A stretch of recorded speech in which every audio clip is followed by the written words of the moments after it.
All right. Thanks for joining, everyone. We're super excited today to have Blake Strozyk, founder of Bull Media, here to walk us through scaling a paid media strategy from 0 to 100, so to speak.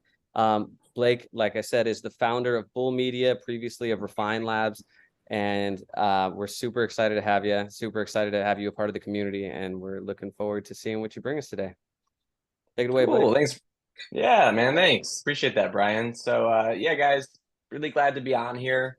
I'll go ahead and pull up, just have like a couple of slides to like walk through. So as Brian said, really like the focus for today is really going to focus like 0 to 100 paid media. And a lot of it's going to be on that 0 to 1 and 1 to 10. And I'll talk about how I kind of think about scaling like past that. We're gonna just like walk through that. So I'll briefly like kind of just go my background for those of you who don't know me. Brian, appreciate that intro. I'll go a little bit deeper just to like give some context. And then I'll just really walk through how do you think about it going from like 0 to 1, 1 to 10, and how do you think about iterating and scaling and going forward based off my experience, kind of how I go about it now and how, I suggest people think about it. So let's start with my background.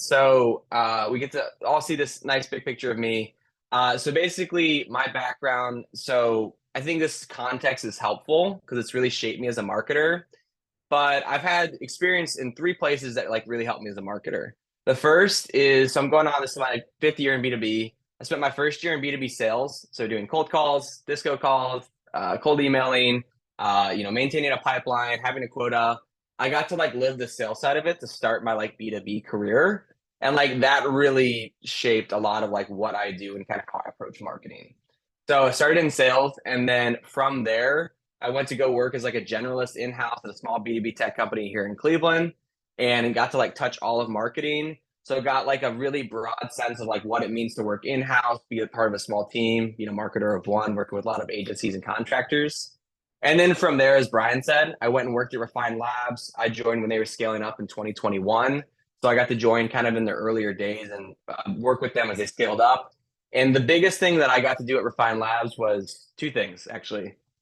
One, got to work with a lot of like really talented marketers and see like how they approach things, problem solve, do all those things. And then the second was I got to work across 6 Series A through C B2B SaaS and tech companies that were looking to hit aggressive growth goals. And so like what I found is that when you're working in-house, you're very specialized and you go deep in one market. And then when you work externally, you get to see like patterns across multiple companies at once. So after I left Refine Labs, I went to go join a pre-IPO Series D startup. And like I said, they're pre-IPO. Things were looking really great. Then the economy kind of went sideways, and that company was, affected by that. So kind of rode the waves up and down before leaving to, do Bull Media, which is what I do full time now, this past February. So now I work with about 8 different B2B clients. Most of them are in SaaS and tech. I actually have a couple service companies I'm working with as well. So all of that background is just to give you guys some context of like where my methodology I'm going to walk through kind of comes from. Really, it's pulling a lot from like practical experience. It's riffing from a lot of experts I've learned from, whether it's working in-house, whether it's working as an external agency. And so like that's what I'm going to walk everybody through is kind of how I think about that. So let's start at like the top, right? So we'll talk about like how do we set the strategy and then what does that look like from a tactical perspective. So how I always start everything is thinking about stepping out of like paid media, right? So we're going to talk about paid ads and talk about the strategy there and choosing channels and stuff like that. But before I even like get into anything like that, I first really want to understand what's the business strategy, right? Because the business strategy ultimately affects your marketing strategy, which then ultimately affects your paid media strategy, not the other way around. So a really good example of this is I was talking with a company, small bootstrap team. This was earlier today.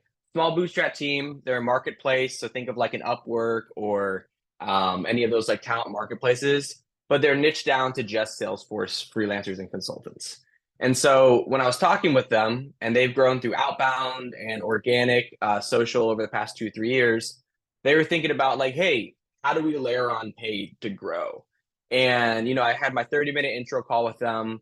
I spent 20 minutes of that intro call just like understanding how their business worked and what market they were serving, right? Because you can't set a good paid media strategy unless you know your market dynamics and then your business dynamics, right? Because if you're doing paid media for a high growth venture funded B2B SaaS company, that is a totally different ball game than if you are a low margin services company, or it's a totally different ball game if you're a self funded bootstrap SaaS company, because it all depends on like how much can you afford to acquire a customer, and then what's that customer's lifetime value going to be, and what does that margin profile look like on the gross margins to affect like ultimately your profitability. So that's where I always start, is at the business strategy, and then funnel my way down. So on that piece of it, kind of how I like to approach it is the very first thing I think about is we have to define our market, right? Because you can't know and estimate what am I going to do on paid social, what am I going to do on paid search, without first understanding as a business who is our market that we sell to, and who can we serve. So I like this example. So Grant Duncan, he's the VP of marketing over at HST Pathways. He was at Zingtree. I actually worked with him as a client there. He came up with this methodology that I like to use. There's a lot of different methodologies out there, but essentially what it is his methodology that he has here is like, you think of your entire market as having like concentric circles within it, right? So you have this core ICP in the center of like where all of your go-to-market efforts are focusing. And then you kind of like ladder out as you look at your entire market. Because depending on which industry or what market you're serving, and depending on the maturity of where you're at as a company, you're only going to be able to reach so many of them and bring so many inbound, depending on like where you're at for product maturity, how you're positioned, and all those different things. So starting out by knowing your market is super helpful. So like a concrete example that I like to use here is when I first got into like B2B marketing and was at that small B2B tech company here in Cleveland. So we sold to a really niche audience. We sold to corrections. And so corrections in the US, it's basically in like three categories, right? You have jails, prisons, and juvenile facilities. And so when you look at mapping out your market, there's only about, I think the number is like 7,000 different correctional facilities in the US. And so our market was 7,000 accounts. And then within that market, you know, there's jails, prisons, juvenile facilities, so three different buckets.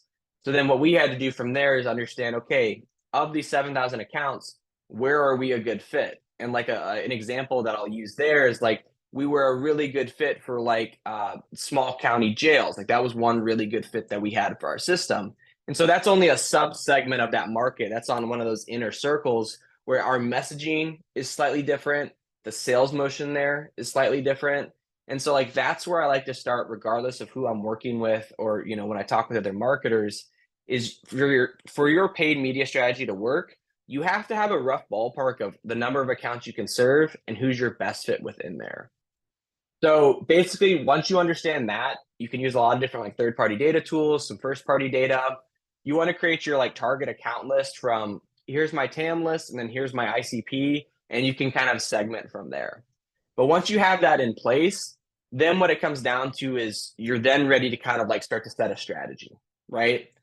So looking specifically at paid, there's a couple of things I like to look at.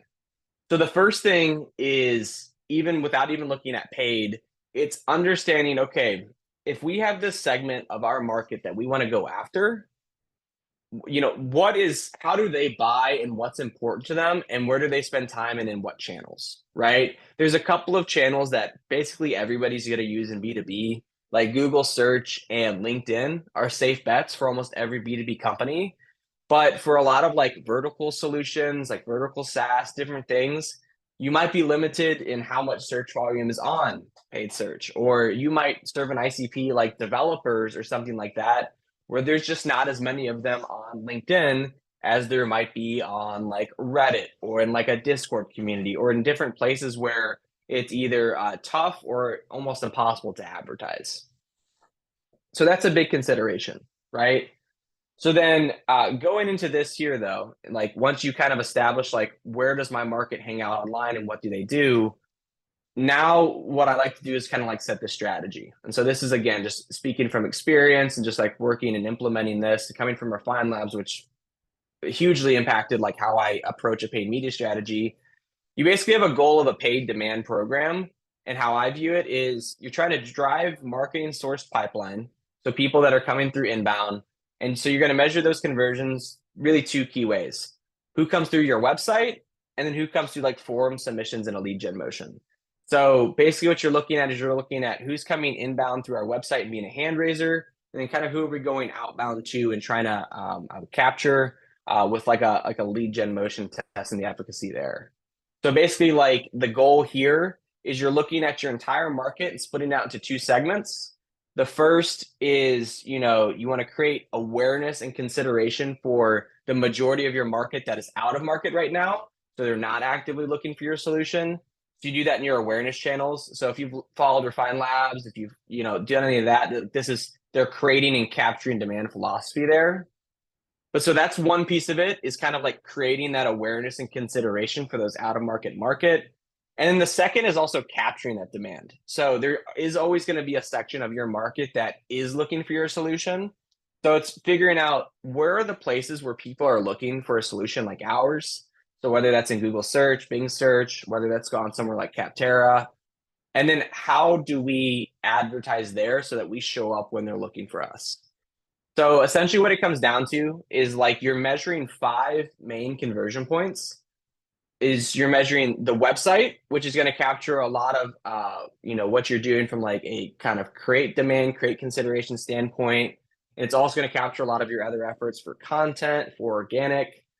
And then there's also the more direct response lead gen motion, where that might be things like a requested demo campaign on LinkedIn, an incentivized demo campaign. If you're doing like gated content downloads or webinar leads, any of those motions, those are ones that you're going to also measure as kind of like a conversion point. Because basically what you're looking at with those different conversion points is wanting to see like, okay, how effective are we by conversion point, and where do we have the most efficiency? So a good graphic for that, which I'll touch on here in a second, is looking at, like how does it break down by conversion point? But so before I get to that, one thing I do like to like kind of think about, and is coming more apparent for me, is really having respect for your market dynamics, right? So this is from like the B2B Ad Institute. There's a lot of different images like this that display this graphic, but there's only a set number of accounts that are in market at a given time. And so the upside really comes from how do you drive awareness and consideration with that larger subset. Now, it's a balance that we all have to face as demand marketers of how do I balance short-term results with long-term like brand and consideration building.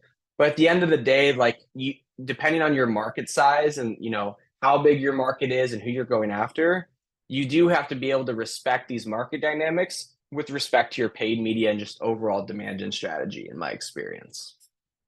So with that idea in mind, going back to what I was, kind of talking about just a second ago, really the reason you're looking at different conversion points is because you're looking at different points of efficiency. So, like I talked about, starting my career in B2B sales, it's a very different, efficiency motion when you get somebody that comes through your website and they're like, hey, I want to check out your property management and accounting software solution. Or they're coming through, like a vendor like Capterra or something, versus like, hey, they attended a webinar about the 7 trends in real estate that you need to know, right? There's different levels of intent there of buying intent. And so those convert differently. And I don't think this is news to probably anyone that's on here. We all intuitively and have seen that in our data know that stuff. But I think it's important to understand, like, we want to optimize for those website demo requests because it's not because like they're a better form of marketing. They're just a more efficient way to close. So if you go and look at like your different lead sources, chances are those website demo requests are going to close more efficiently than say an incentivized demo request, or just someone that filled out a lead gen form on LinkedIn, or that filled out an ebook download or a template download, and then the sales team calls them, right? So it's not to say that the other motions don't work. Actually, on the flip side, like they do work. It's just a matter of how efficiently they work and how much they scale. Because it goes back to those market dynamics, right? Like if you have only 5,000 accounts you can sell to, you can't burn through them by just getting everybody to download something and cold calling them, right? You have to take a more strategic approach. But if you sell a huge like horizontal SaaS solution where you're selling like financial budgeting software to anybody over $1 million in revenue, that's a huge market, right? And so there's probably a play for both a good demand gen and a good lead gen motion there as well. So it's really about like you want to optimize for that efficiency, optimize for that future scale, but at the same time, like I actively work on with all of my clients today, like we have to test out a lead gen motion, just to understand like what are the funnel dynamics from our own data. Because I think one mistake I've fallen into in the past is just saying like, hey, this is the way that we're going to do marketing, when in reality, like you kind of just have to come in there with a hypothesis saying like, hey, based off previous data we've seen, we're optimizing for this website demo request, and off our current data, that's our most scalable, most efficient sales point. But we're going to try to do efforts to create awareness and consideration to drive more people to that, as well as we're going to test out these different lead gen motions to understand what are our funnel economics for those different motions, measuring at those conversion points. So if we're spending $10,000 on these incentivized demos, what does that get us in relation to if we're spending on all this kind of like brand building consideration type advertising? So with that, I'll go kind of like a layer deeper, right? So that's the overall strategy, and that's kind of like the lens that I'm viewing it through. So now I'll like dive a little bit deeper into what that practically looks like.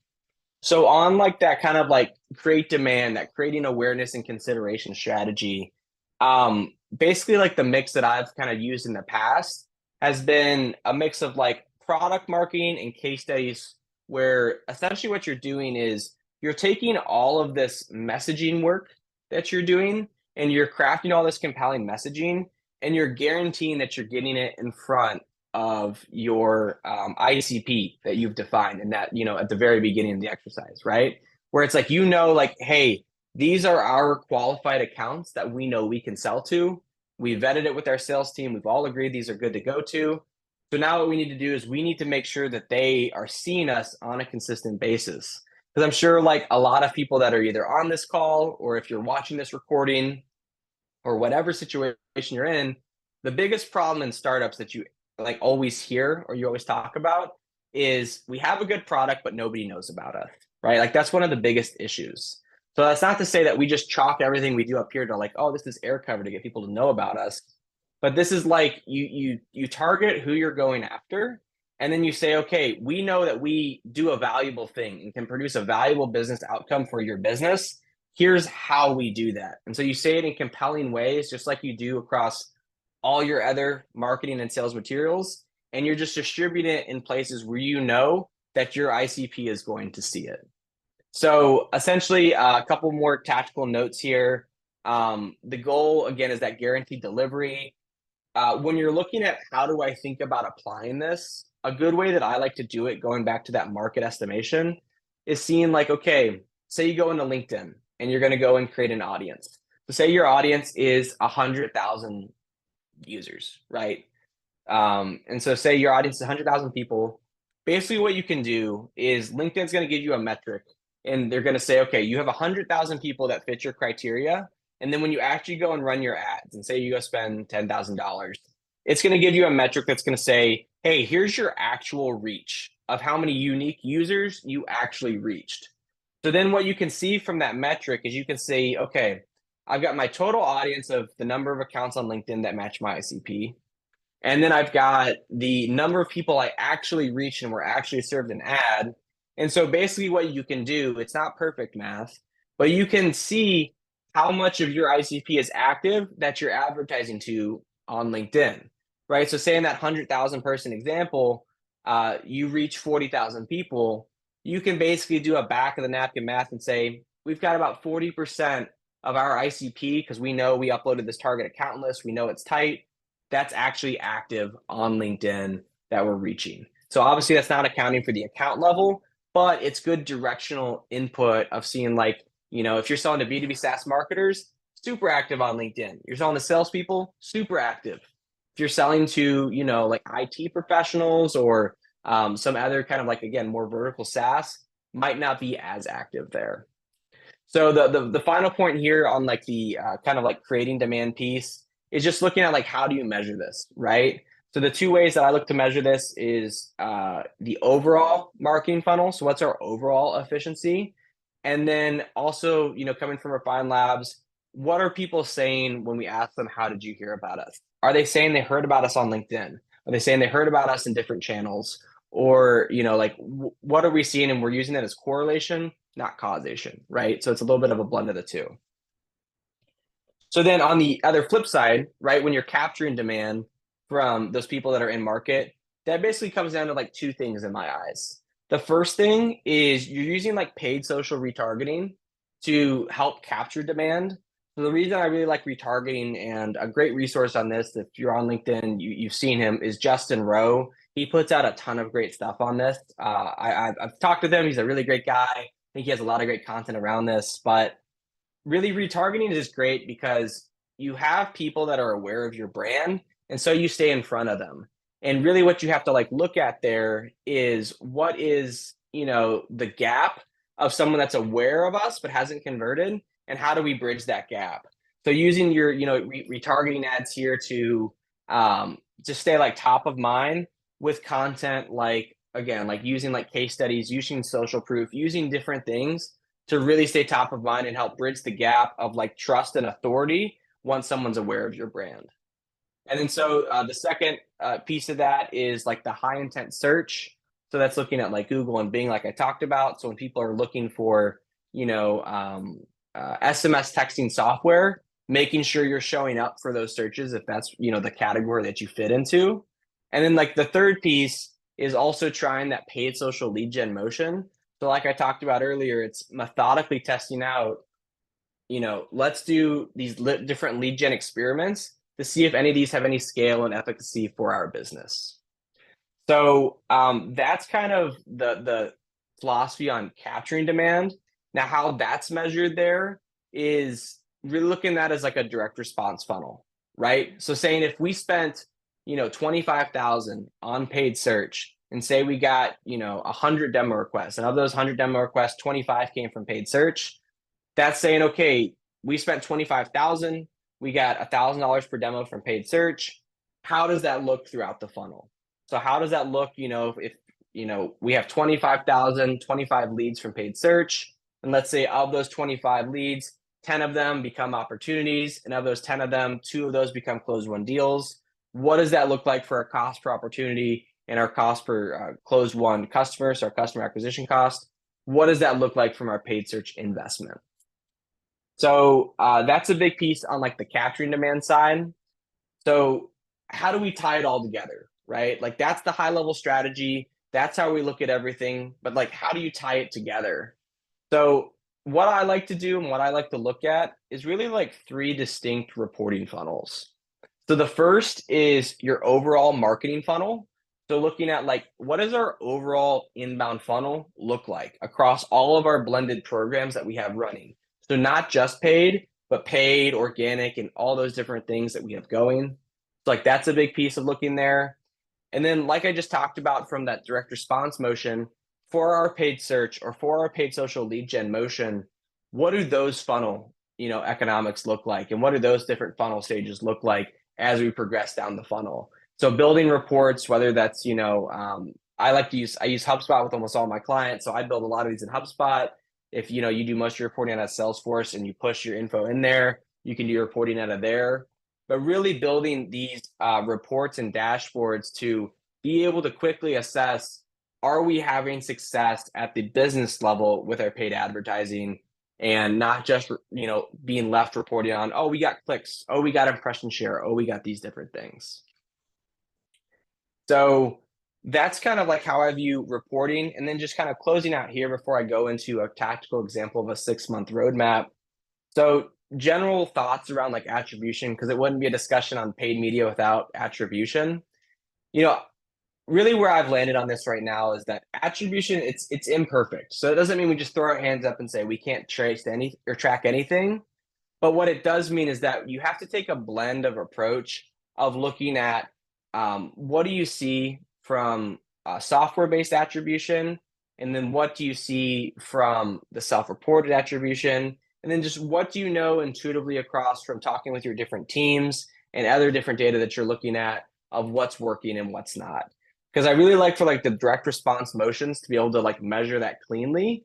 But where it falls off a little bit or there's a gap is when you're trying to do things where you're trying to drive consideration at scale, doing like not untrackable advertising, but doing it where you can't directly correlate like, hey, somebody clicked on this ad and they converted on a demo, when in reality they probably saw 50 ads over the course of 6 months and then converted on a demo. So I mean, there's solutions out there right now. There's Hockey Stack, there's Dream Data, there's other ones that are trying to bridge that gap with like LinkedIn ad impression tracking. But it's still something where like, honestly, I'm trying to actively solve. How do you kind of get around this attribution reporting? Like, what's the best way to look at this? So that's kind of like the overall strategy of like how you get going. So what does that look like in like a 6-month roadmap? So this is like a sample that like I will implement, with like different like clients that I work with. This is what I've tried to do when I've been in-house. And like if I went and worked in-house somewhere tomorrow, I would follow something very similar to this. So basically, how I break this down is the first thing that you got to do is understand what's working in your platforms and what's working in your CRM. So that's understanding those different conversion points, understanding where are we most efficient? Is it through our website? Is it through this, lead gen motion? And what's generating business today? The second step is that in your platforms and in the CRM, you're going to see what's working if you already have programs stood up. And so what you want to do is see, are there any ways where we can double down and invest more into what's already working? So a good example of this is I worked with a Series A startup last year, and they were spending about $50,000 a month on paid search. And so when we looked and saw of that paid search spend over the past 12 months, which campaigns actually drove pipeline opportunities and revenue, it was only about 40% of the spend that was having 100% of the business impact. So what we did is we shut off the campaigns that were producing leads but not pipeline and opportunities.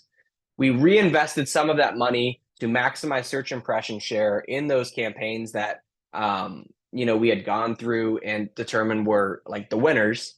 And just by reinvesting some of our budget into that, we were able to basically cut paid search spend in half and get better pipeline results. So our efficiency basically 2x, and it gave us more money to reallocate and use for our like paid social campaigns and experiments. So like that's just like a practical example of like how powerful that can be. Sometimes it's not just like doing anything net new in the beginning. It's just seeing what works and how do you double down on that. So then from there, you want to like follow that kind of roadmap where you start by looking for people that are in market.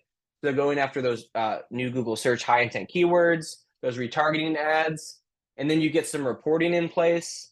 And then you start to build for the long term and get those, demand gen ads going where you're like talking to your market at scale.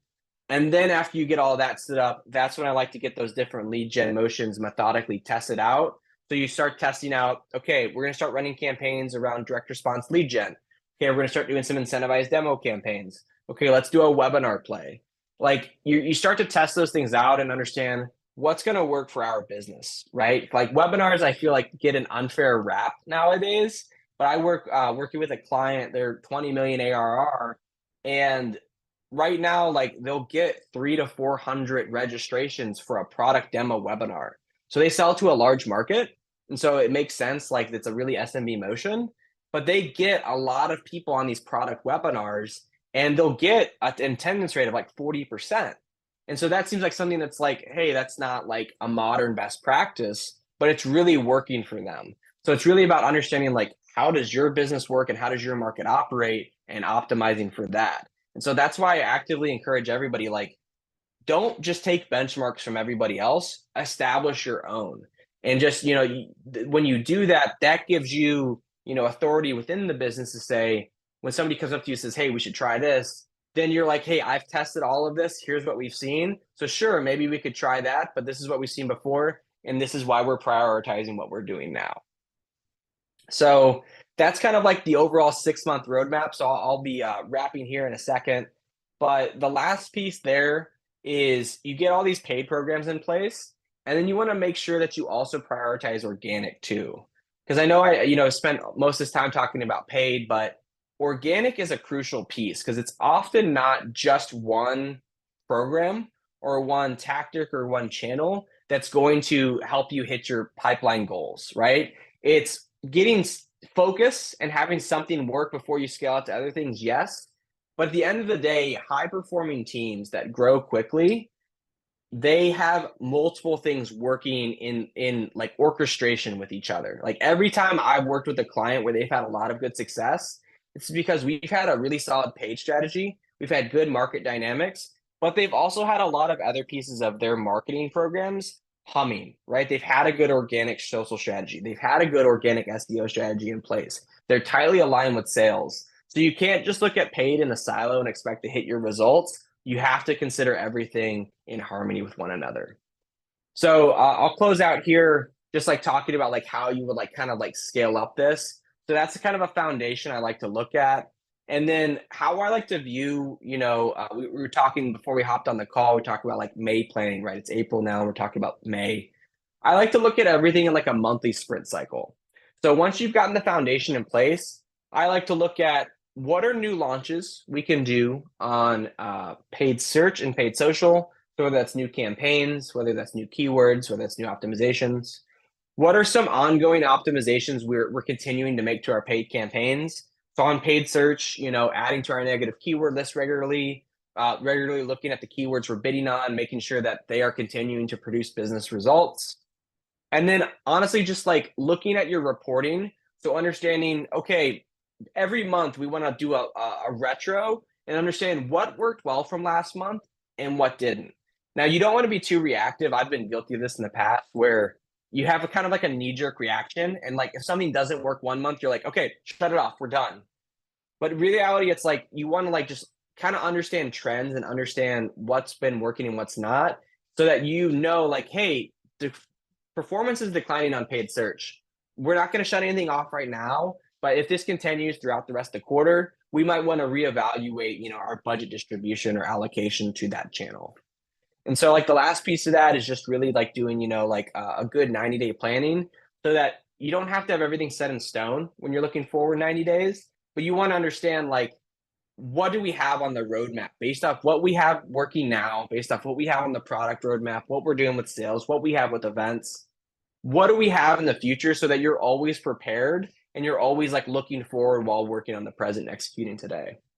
So I know I went through a lot here. I hope that this was like helpful for anybody that's, you guys live or anybody that's like watching the recording afterwards. But the biggest thing with, scaling up a paid media program that I have been continuing to find is it's all about nailing the fundamentals. You have to understand your market. You have to understand what's important to them. And then you have to methodically build a solid foundation that you continue to stack micro wins on. And if you keep with it long enough and you keep kind of developing new hypotheses, identifying new growth levers, then that begins to stack up and compound over time so that, 3, 6, 9, 12 months down the line, you have a really humming paid media program. So I'll close out there, open it up, see if anybody has any questions. So I'll stop sharing my screen here, but I hope this was helpful for you guys.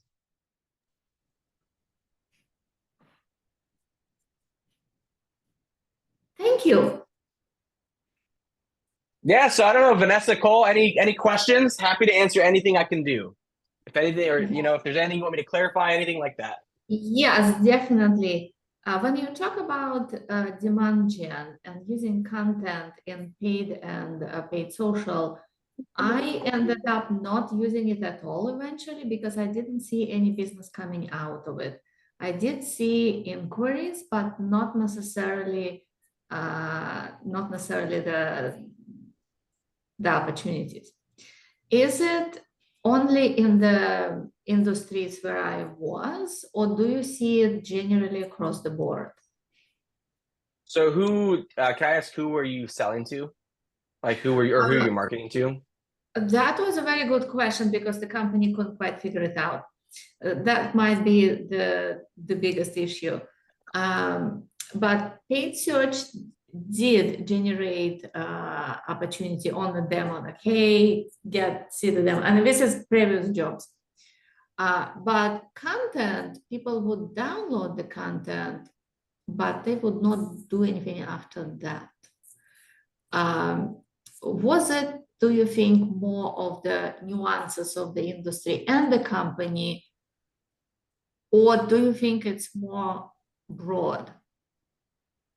I think it could be a combination of those factors. So I think the first thing is like, on social, the biggest difference between paid search and paid social is paid search. You can't like you can do some audience targeting, and yeah, you can do some stuff with like customer lists, but like you can't go out and say, hey, we sell to the Fortune 1000. We only want to target people that are searching from the Fortune 1000. Like you can't do that nearly as effectively. While on paid search, like if I go, or excuse me, on paid social, if I go into LinkedIn, I can say, hey, I can only sell to the Fortune 1000. I'm going to upload this account list, and I know I can only sell to the, chief marketing officer at these companies. And so you can just target that. So I think it's like one part of it in the past might have been the like targeting and the focus. And the second part of it is probably like the level of intent. So it's like if someone's downloading a piece of content, they're not necessarily ready to have a sales conversation. But so that would be a great example of where it's like, okay, we're going to try this motion. We have this piece of content. Let's get people to download it. And then your sales team reaches out to everyone and they tell all your salespeople like, hey, I didn't want to buy your software. I just wanted to read the content. Well, then that's a data point where you can say, okay, here's the experiment we tried. We tried this content piece on LinkedIn. Here's the outreach our sales team did. And here's the result we got. It didn't generate any business opportunities. And so I don't think that's a bad thing. Like it would be a bad thing if you're like, hey, like this is just what happened. But what's a good thing about it is you say like, hey, this is what happened. So we know we can kind of rule out that motion for now and not prioritize it. So that just gives you ammunition to say, this didn't work. Now here's the next thing we need to try. So I don't know if that's helpful, but that's kind of like how I would look at it, Vanessa. Thank you. For sure. I have a question too. I have a couple questions, I believe. Yeah. See, I wrote them down. So we're looking into starting to do paid and outside of our own brand name, basically. And it's a super crowded market on paid search. It's kind of like CRM. It's applicant tracking system. So there's like a lot of players. Oh, ATS. Wow. Overlap. ATS. Yeah. So there's a lot of overlap and they get really expensive. Yeah. So I'm just trying to figure out like if it's even worth it right now, because it's going really well on LinkedIn because we sell to TA and recruiting folks. So they live there, kind of like what you're saying with sales and marketing and a couple other functions. Like how would you even kick it off? Like should we focus on demo requests or offers or different offers or I'm just not even really sure where to start with paid search. On the search side or on a social? Search. So social's already humming along pretty well. Paid social. Yeah. So I mean that's something where I think you have like two options there, Cole. I think the first option is on paid search. Like, is there, because ATS is super broad, and I bet you're going to get like a lot of just like people looking for jobs, not necessarily like people looking to like how to get an ATS. Right. Like how do I write everything in white text and get all the keywords triggered. So I think since it is such an established category, is there maybe like a modifier you could put on with like ATS? And there might not be, but like what I would think about is like, is there any way where I can modify that? So, if somebody like that you're selling to, whether it's like, a niche within like the talent acquisition space, might they be searching for it alongside ATS? So that would be one thing from a paid search perspective. One other thing I'd add is like on the paid social side, or just on the social side in general, is like, are there different things you could try on social as well? Because like, I mean, that is a perfect market to be really deep on LinkedIn. So I'm sure you guys, like you said, you already have it working. You're doing a ton of stuff there, but is there another way that, you can like maybe start to approach things from the organic side there? Or are there different, ways that you can, do different experiments with some direct response on like the lead gen side? That's kind of where my mind would go, because you guys sound like you have a really large market. You have a lot of areas to test, but I don't know if that's helpful. Yeah, that's super helpful. Yeah, I think we just don't really know like how people talk about us first. Well, we do know how they talk about us versus the competitors, and because it's such a broad market. But boiling it down to like a modifier on a keyword is pretty difficult. But yeah, like you said, we're launching a bunch of new creative stuff on LinkedIn because it's like we're very confident that channel is where we should be. So that was helpful. Do you have any tips talking about paid social? Do you have any tips for targeting on LinkedIn because I know right now we're doing like job titles and it's working pretty well, but the problem is like it's such a small audience when you get into just TA folks. And then when you broaden it to HR, a lot of the TA people come in through that audience. But again, that also jumps at like payroll and, employee experience, which is pretty far away from what we do.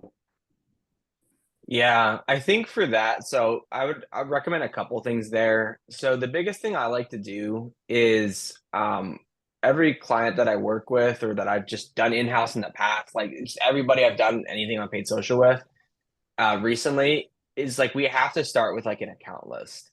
And so the reason I like to start with that is because an account list forces you to make a strategic decision of like who are our right fit accounts. Now, you guys sell a fairly horizontal solution, like it's specific to recruiting, but it sounds like you go to like recruiting, talent acquisition across industries. But like what I would do in that case is like if you are gonna broaden out the job titles because you feel like you're limited in the scale of the audience there, what I would do is say like, okay, if we can identify our target accounts with our third party tool, whether you're going to Zoom Info or Seamless or whatever, and you like manually enrich it, manually vet it. If you can say like we know these accounts are good fits based off this criteria in our current customer base, well then it's like actually not as bad as if you have a little bit of, I don't want to call it waste, but if you get folks that aren't exactly a fit because the account's qualified. And so like that would be the first thing I would look at. And then the second thing would just be looking at your LinkedIn campaign, going to the demographics report, looking at like the job titles that your impressions have been served to, and then just seeing like if you get any folks with job titles that don't fit, you just keep a really tight exclusion list.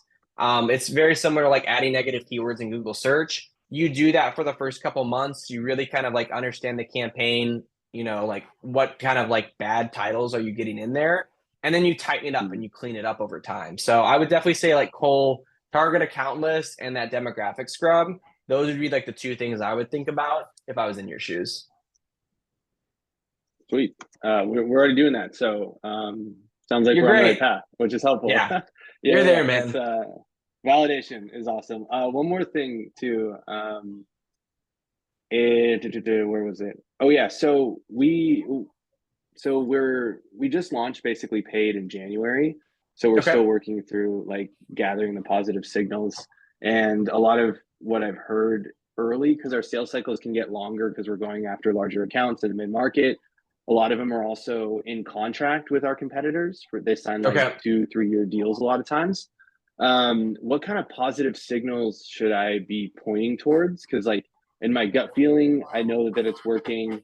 I'm seeing a lot of like top of funnel interest, but they're not immediately converting down into revenue. So there's starting to be people questioning like the efficiency of certain campaigns. So like what positive signals should I be looking for or can be pointing to?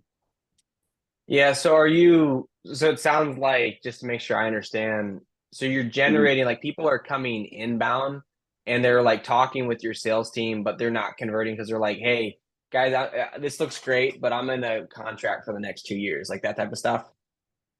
Yeah. So yeah, it's tough because like the ones that are coming in through paid channels are like there's a big swath up in the top of like early stage, and then there's a ton at like disqualified stage, and then there just isn't a lot in between right now.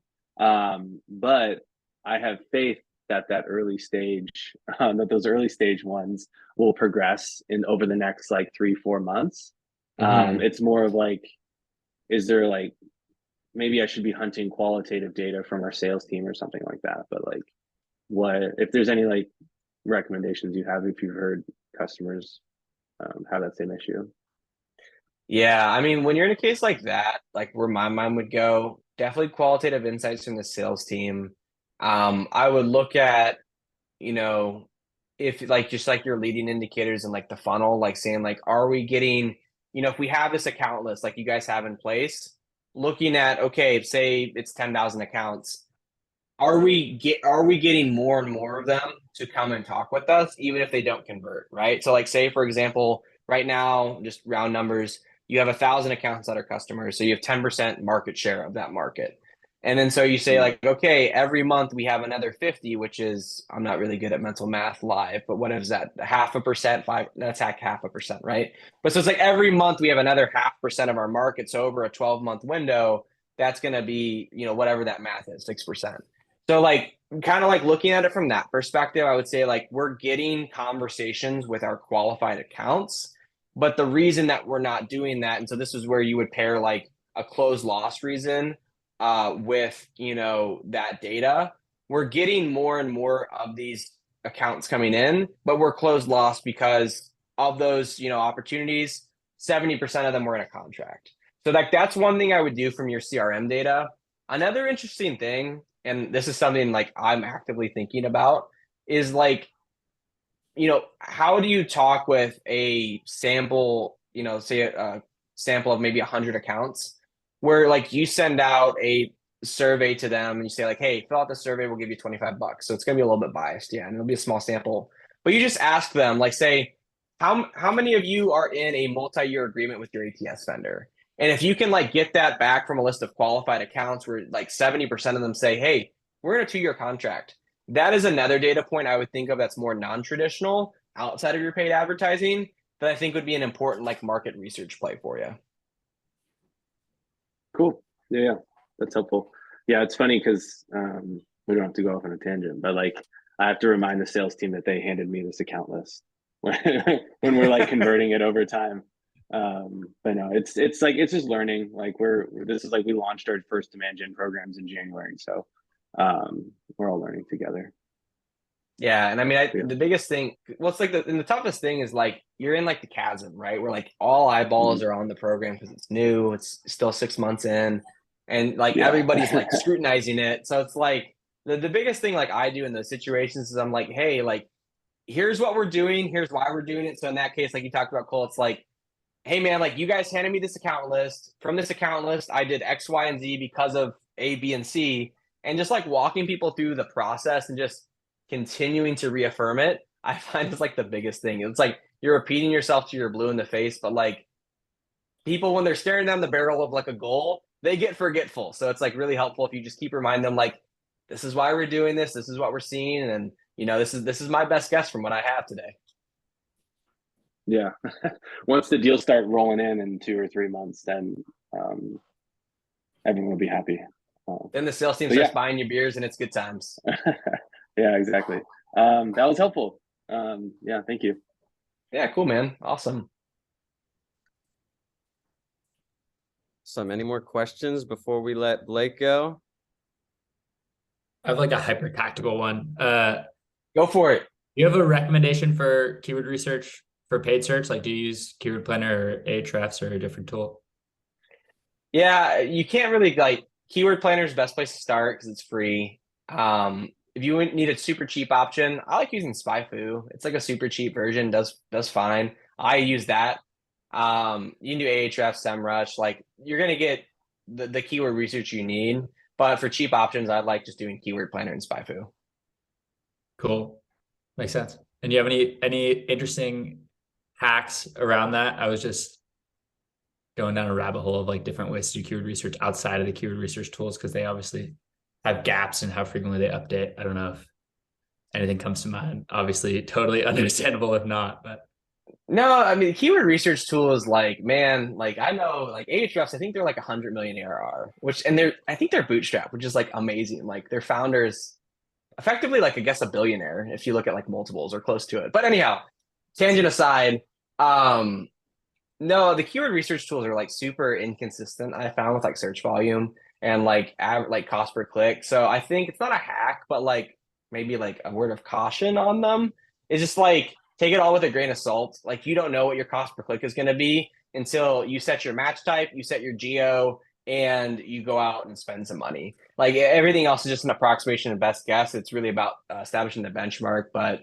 in terms of hacks, no, I wish I had a cool one. I know like a big thing is like people will like just talk with their, like customers, talk with their sales team, CS team, listen to calls to see like if they can pick up on trends. So maybe that's something outside of just like your own inputs, but that's where I think about there. Yeah, that's good. Thank you. I was reading about one where if you just search in incognito window the beginnings of a keyword, and then you'll see, this is more of an SEO focus, but you'll see like the Oh, the autocomplete. And oftentimes the autocomplete won't show up in your keyword research tool as like having any traffic, but if Google's autocompleting, obviously people are searching for it. So that's like some untapped potential for SEO at least, but that's obviously doesn't apply as much when you're talking about like how to find those more specific ones for like an ATS differentiator or something. But yeah, that's super helpful. This is great, Blake. Thank you. Yeah, cool, man. Guys, this was a lot of fun. Appreciate the questions, Vanessa, Cole. That was awesome. Brian, Eric, thanks for having me on. And yes, it's a lot of fun, guys. Yeah, thanks so much for coming, Blake. And we're looking forward more to seeing you in the community. Awesome. Thanks, guys.